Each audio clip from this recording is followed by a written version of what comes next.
give up power. After over 3 weeks of fighting, troops advanced on the presidential palace in Abidjan today. Mr. Gbagbo has been holed up there in a last-ditch attempt to cling to the presidency. He lost last November's election to his rival, Alassane Ouattara, who's been recognised by the international community. The bloody conflict has claimed the lives of hundreds of people since fighting began.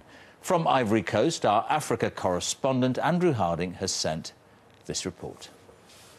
He looks almost relaxed. Laurent Gbagbo finally captured and offered a change of clothes. He spent days trapped in his bunker, defying the world. At the very end, the president who wouldn't give up power came quietly. It is my pleasure to announce officially that the former president of Côte d'Ivoire, Laurent Gbagbo, has been arrested, is well and alive, and he will be brought to justice. But it took all this to force him out. First, soldiers tried to storm his presidential compound repeatedly. They were driven back. In the end, French and United Nations troops pounded the building and helped in the final assault on the heavily guarded residence. Across Ivory Coast, the sudden realization today that it's over.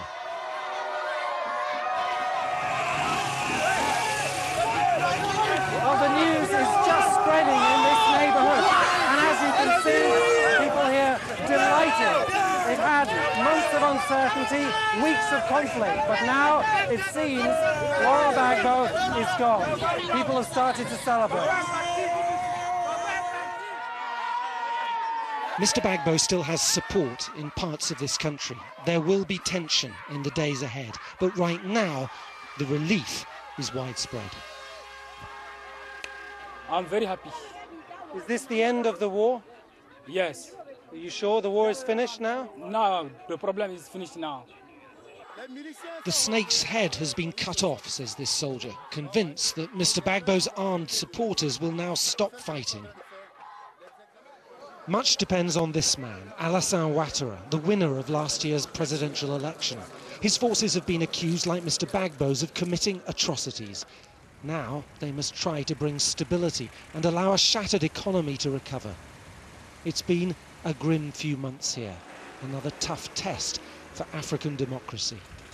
Andrew Harding, BBC News, Ivory Coast.